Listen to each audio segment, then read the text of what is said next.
This next story could be the classic case of David versus Goliath. In this case, it's a small bank taking on the big ones by putting this question to depositors.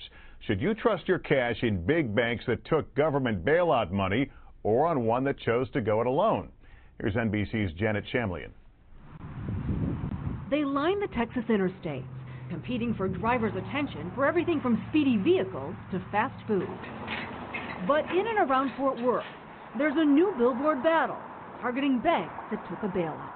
Why did you put these billboards up? We didn't want to be associated with the larger banks that were taking the TARP money. And that's one way to disassociate ourselves with them.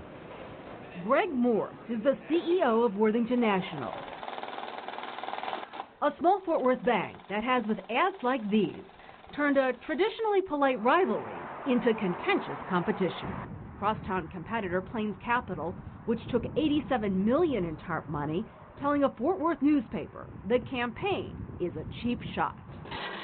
But for many customers, the billboards have struck a nerve. It caught my eye because it said, "We don't take federal bailout money." Retired police officer J.D. Starnes moved his money out of a bailout bank. I feel like it's like welfare money, taking taxpayers' money, and that tells me that the bank did something they shouldn't have done or they would need billions of dollars.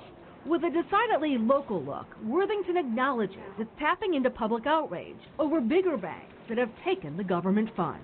What's the response then to these ads? It's been tremendous. We've opened a record number of accounts. How many? I'd have to say over 100, probably over $8 to $10 million in deposits, which for our size bank is tremendous. As for the campaign, Worthington offers no apologies, including for this billboard, strategically placed right next to the zoo.